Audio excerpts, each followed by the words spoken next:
You're listening to an Airwave Media Podcast.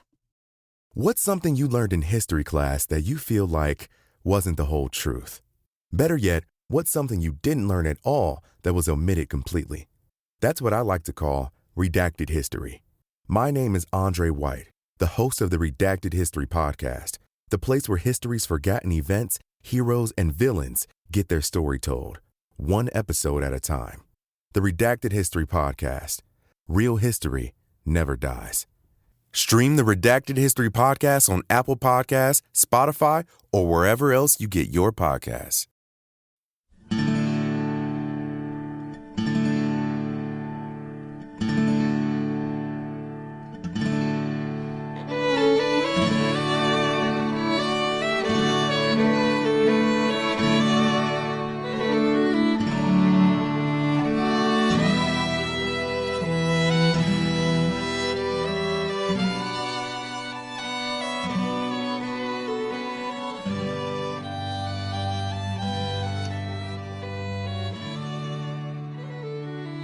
Hey everyone, thanks for tuning in to episode number 406 of our Civil War podcast. I'm Rich. And I'm Tracy. Hello y'all, welcome to the podcast. As you guys will recall, nightfall on September 19th, 1863 found the two armies facing each other along a line that roughly followed the course of the Lafayette Road, veering sometimes 100 or so yards to one side or the other of it, from Kelly Field, still held by George Thomas's Federals on the north end of the Union line, down to the Vineyard Farm, about 2 miles south of Kelly Field. Neither side had gained a clear advantage during a day of furious combat on Saturday the 19th, and William Rosecrans' Army of the Cumberland still controlled two routes to Chattanooga, the Lafayette Road itself, the most direct route, and the Dry Valley Road, which followed a different, less direct course up to Chattanooga. For Sunday the 20th, Old Rosie's first priority was to hold firm on his left to the north, which was George Thomas's sector, and which secured his army's most direct route back to Chattanooga. To that end, Rosecrans promised to reinforce Thomas with as much help on the 20th as might be necessary. On the Confederate side, Braxton Bragg's goal, first thing on the morning of the 20th, was to seize that very sector of the battlefield, and then follow up with a series of hammer blows that would drive the Yankee army southward, away from Chattanooga, and into the trap of Macklemore's Cove, where it could be destroyed. Bragg was nothing if not persistent. His plan for the 20th was, essentially, the very same strategy with which he had started the battle. One big change, though, was that Bragg, on the night of the 19th, decided to divide his army into two wings in an effort to simplify his army's clumsy, clunky command structure. In this new arrangement, Leonidas Polk would take the right wing, while the newly arrived James Longstreet would take the left wing. Bragg's decision to implement this new arrangement in the middle of a battle may have been unwise, although he must have thought he had good reasons for doing it. However, what was certainly a mistake was not holding a meeting with all his key subordinates to make sure everyone was on the same page, like Rosecrans did that night across the way at the Widow Glenn's cabin. As for Bragg's plan, it called for Polk's right wing to kick off the Confederate attack at, quote-unquote, day dawn, that is, as soon as there was enough light for the troops to see their way forward. Polk's attack would be made with the goal of turning the Federal left flank and driving the Yankee forces southward across the front of the Confederate left wing. Longstreet's command would then join the fight, and together the two wings of the Confederate Army would push the Federals southwest into Macklemore's Cove, away from Chattanooga. Although his command included one more division than Polk's wing, Longstreet had the simplest task and would wait for Polk's troops to bring the battle to him.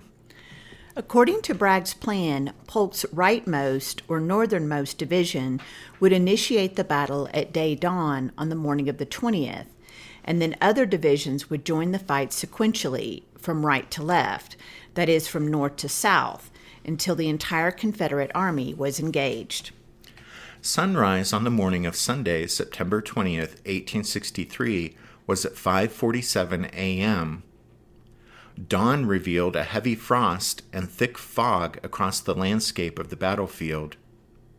Rising before first light at his headquarters at Thetford's Ford, Braxton Bragg waited expectantly for the sounds of battle to roll down from the north. But day dawn came and went, and only silence greeted his ears as he stood there in the cold and the fog.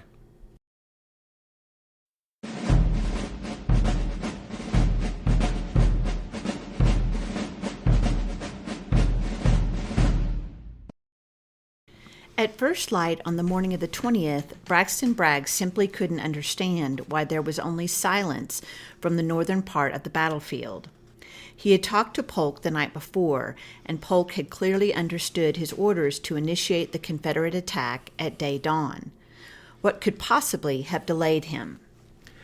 There's no record of what time Leonidas Polk rose on that fateful Sunday morning, but it seems certain it was well before sunrise.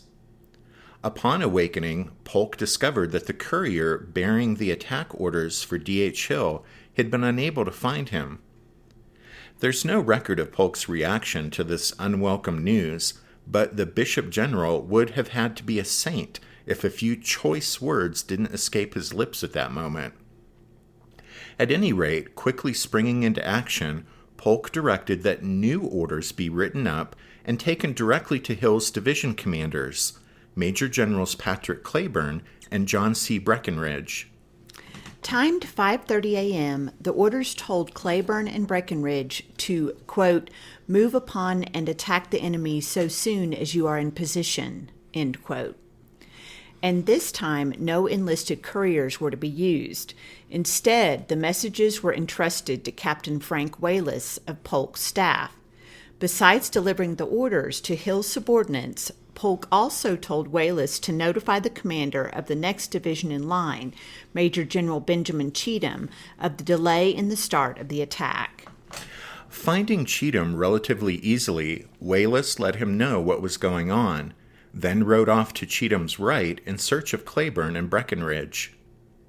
Meanwhile, Bragg had been growing increasingly anxious at the continued quiet, so he'd sent off Major Pollock Lee of his staff to ride to Polk's headquarters and find out the reason for the delay in the start of the attack. Lee arrived just as Polk was mounting his horse, and after a brief conversation with the Bishop General, he returned to Thetford's Ford to report to Braxton Bragg. For reasons known only to himself, Lee told Bragg that he'd found Polk sitting in a rocking chair and reading a newspaper, waiting for his breakfast. Well, after the brief conversation with Major Lee, Polk rode off, headed for the front line. Captain Wallace, in the meantime, had found Cleburne and Breckinridge, standing around a fire with D.H. Hill in Winfrey Field. Hill was surprised to be told Wallace was bearing attack orders that were to be given directly to Hill's two division commanders. Hill's surprise no doubt turned to outrage when he asked to see the orders, but Captain Wallace instead copped an attitude and, in a deliberate snub to Hill, handed the orders directly to Cleburne and Breckinridge.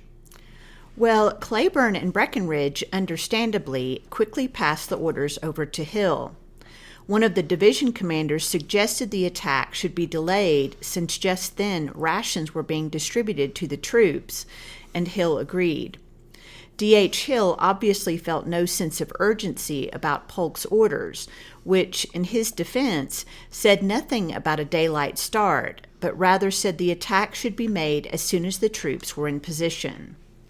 Wallace was impatient to get back to Polk, but Hill sat down and spent 10 or 15 minutes writing a note to Polk, explaining that he had tried to find the Bishop General the night before. Then he offered a list of reasons why the start of the attack would be delayed at least an hour. When Hill was finished with the note, he handed it to the impatient Wallace, who galloped off. Finding Polk, the captain gave him Hill's note, and added that in his opinion, Hill's estimate of only an hour's delay was optimistic.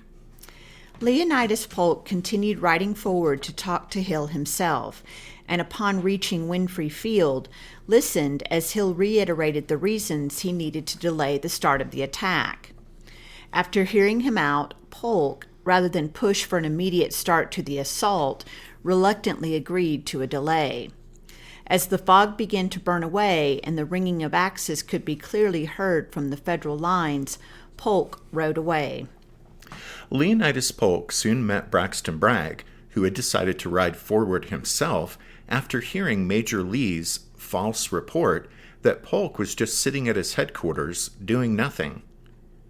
Before meeting the Bishop General, Bragg had come upon Captain Wallace, who had defended Polk and spoken badly of D.H. Hill. No one is sure exactly what was said between Bragg and Polk, although Bragg later wrote that he merely reaffirmed his attack order for the right wing. Bragg then rode on, and probably around 8 a.m. talked briefly to D.H. Hill. Bragg apparently impressed upon Hill the need for the attack to start at the earliest possible moment, but although Braxton Bragg was almost certainly fuming with impatience and anger, by then it was obvious his plan for an attack at first light had been ruined, that the ensuing delay had now taken on a life of its own, and so the assault likely wasn't going to start any time soon. Of that morning, and having arisen before daybreak to listen anxiously for the sounds of battle, Braxton Bragg would later write, quote, "With increasing anxiety and disappointment, I waited until after sunrise without hearing a gun, and at length dispatched a staff officer to Polk to ascertain the cause of the delay and urge him to a prompt and speedy movement." But, as we know, there would be no prompt and speedy movement from the Confederates that Sunday morning. Instead, it was as if all the frustrations, poisoned relationships, poor leadership, and general bad luck that were all hallmarks of the Army of Tennessee coalesced in one night and morning of mind-boggling command dysfunction to derail Bragg's plan for a day-dawn attack on the morning of the 20th.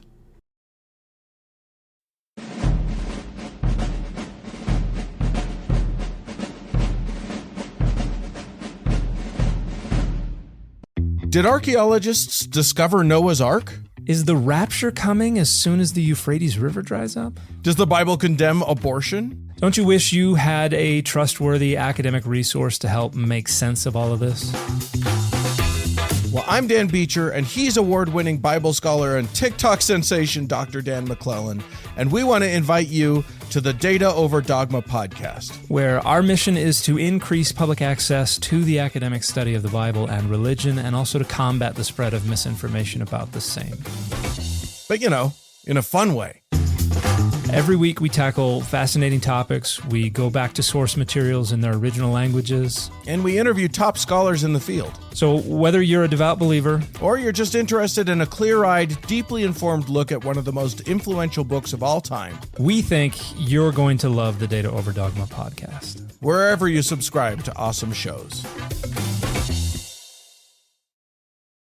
Perfectly unaware of the confusion across the way within the high command of the rebel army, William Rosecrans also arose early on the cold and foggy morning of the 20th. As he walked out of the Widow Glenn's cabin sometime around 6 a.m., Rosecrans was observed by William Bickham, a reporter for the Cincinnati Commercial newspaper.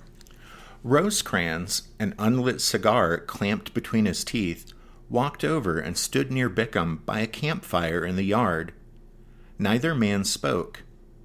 Bickham would later write, quote, "I knew, for I had seen Rosecrans often under widely different circumstances, that he was filled with apprehension for the issue of that day's fight.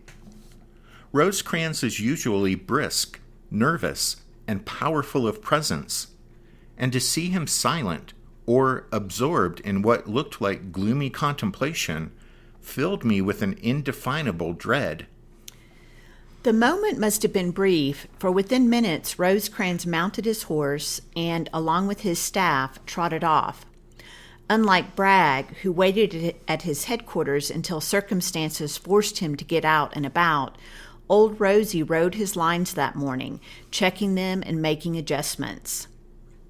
Rosecrans would, in fact, make quite a few adjustments to his lines that morning, directing that both Alexander McCook and Thomas Crittenden make changes in their deployments before he moved on, riding north to confer with George Thomas.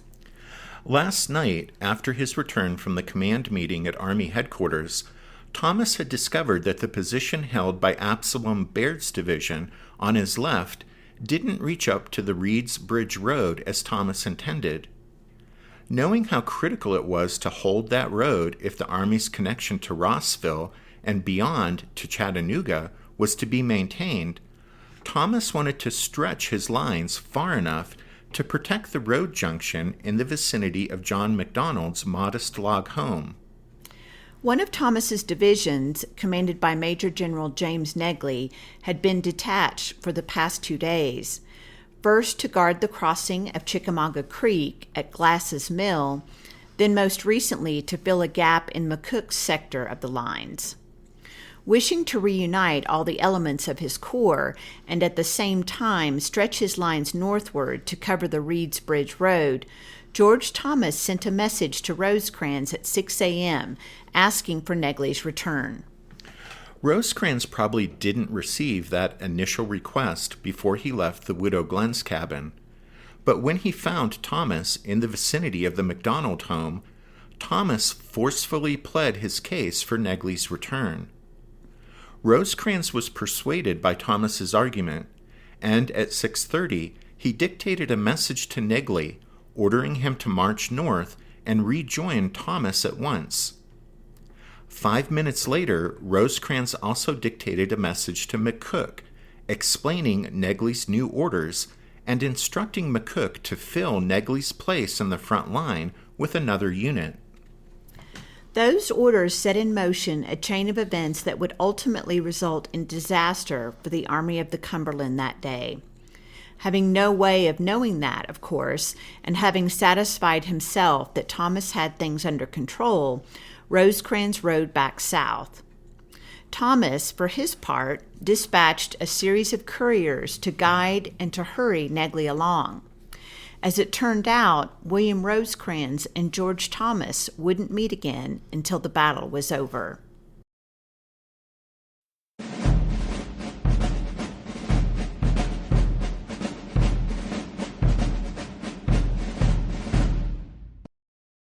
What about James Longstreet?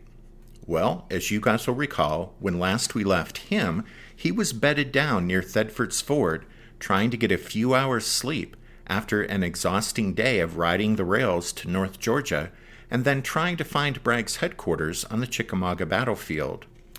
Rising early after no more than 5 hours of sleep, Longstreet rode forward to find his new command. Coming upon John B. Hood, Old Pete learned from him that only 3 of the left wing's 6 divisions were on the front line. From left to right, they were the divisions of Thomas Hindman, Bushrod Johnson, and Alexander P. Stewart. In the second line was the division of William Preston, which, like Stewart's division, was part of Simon Bolivar Buckner's corps. On the morning of the 20th, Preston's and Stewart's divisions were widely separated in the first and second lines, a situation Longstreet found worrisome, but he didn't believe he had enough time to reunite Buckner's command since the dawn attack ordered by Bragg ought to be starting at any moment. Even more troubling for Longstreet than the deployment of Buckner's 2 divisions was the placement of Hood's old division, now under the command of Evander Law. It was formed in the second line behind the frontline divisions, where it might not play a prominent role in the upcoming fighting. Nor were the other reinforcements from the Army of Northern Virginia in position. That was part of Lafayette McLaws' division, which had arrived at Catoosa Station yesterday. Under the command of Joseph Kershaw, the 2 brigades, Kershaw's Own and Benjamin Humphreys, were still in their evening bivouac at Alexander's Bridge. Longstreet remained unaware of the foul-ups plaguing Polk's right wing, But he was, of course, keenly aware that time was passing and the day-dawn attack ordered by Bragg had not yet begun. And so, as the morning hours passed without the sounds of battle rolling down from the northern part of the field, Longstreet decided to adjust his lines. There was no help for the unfortunate splitting of Buckner's two divisions, since they were so widely separated that it would be too disruptive now to unite them. But there was another change that Longstreet was willing to make, even as he waited for Polk's wing to finally begin the fighting.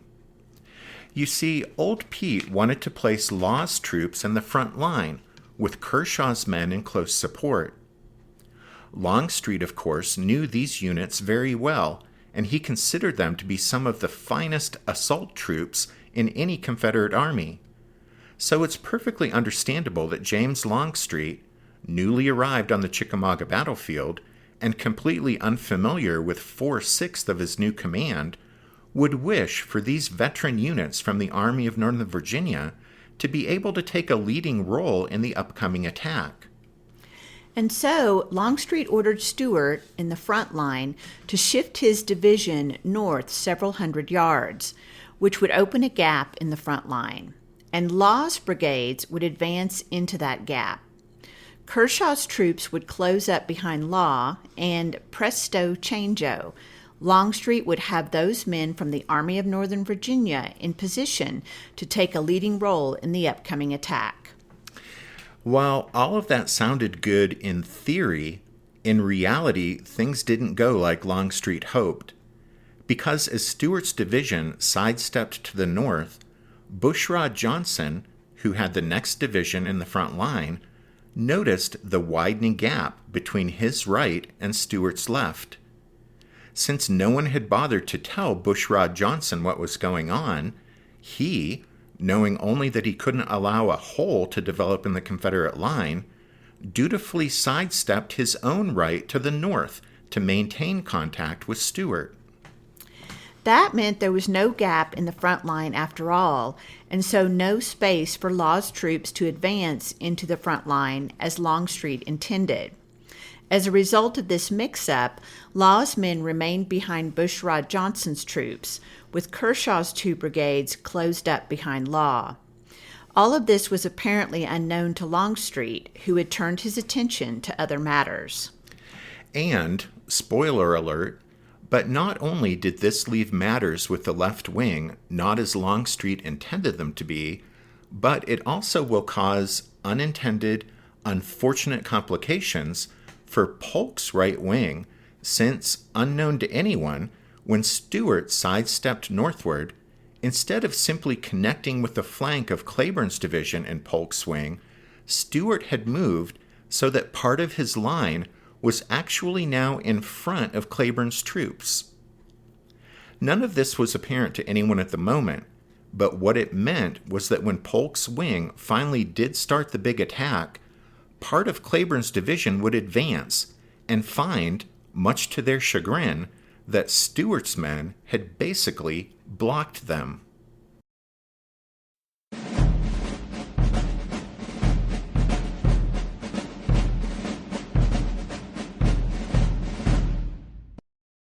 At last, around 9:30, D.H. Hill was satisfied that all was in readiness for the attack to begin.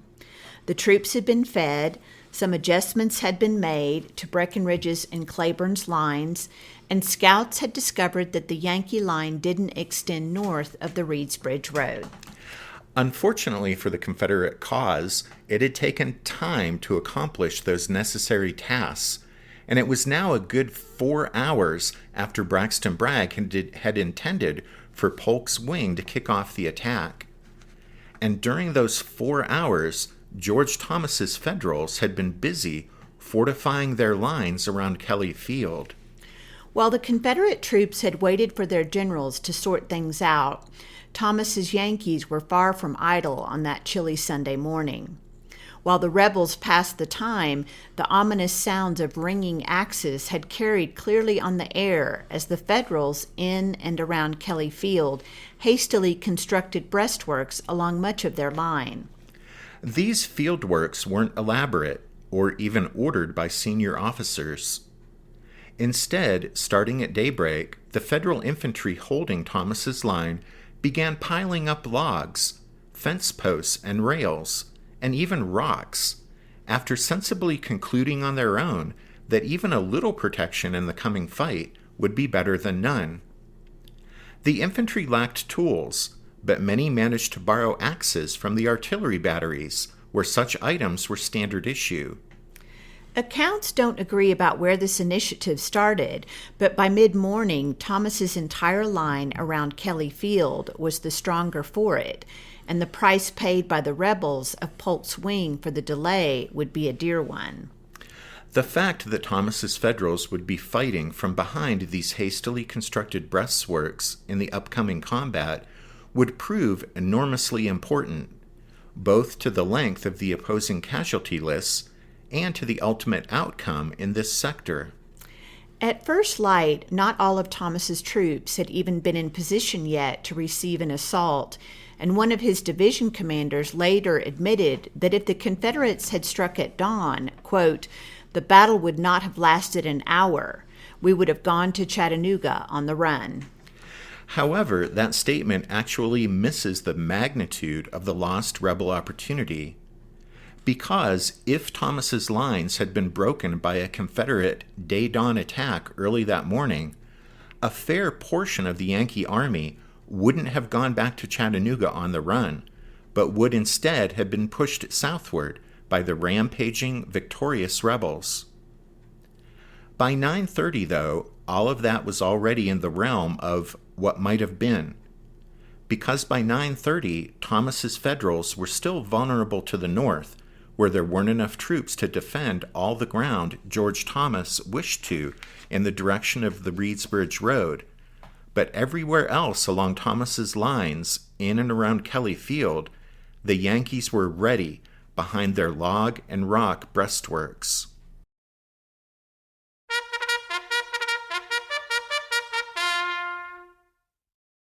That means it's time for this episode's book recommendation, and our recommendation this time is William S. Rosecrans and the Union Victory, a Civil War biography by David G. Moore. You know, even though he's a major figure in the Civil War, biographies of William Rosecrans are few and far between, which is kind of surprising. We have Moore's book, and while it's obvious he's willing to overlook some of Old Rosie's flaws, it's still a good read, and there just aren't really many other options when it comes to Rosecrans biographies. As always, you can find a complete list of all of our book recommendations if you head over to the podcast website, which is www.civilwarpodcast.org. And then as we wrap up this episode, we want to take a minute to give a shout out to the newest members of the Strawfoot Brigade and thank them for their support of the podcast. So thanks to Joseph H., Andrew W., Mindy C., and Michael P. And thanks to Jeffrey V. for his donation. Thanks for listening to this episode of The Civil War, 1861 to 1865, a history podcast. Tracy and I do hope that you'll join us again next time, when we'll continue with the story of the Battle of Chickamauga. But until then, take care. Thanks, everyone. Bye.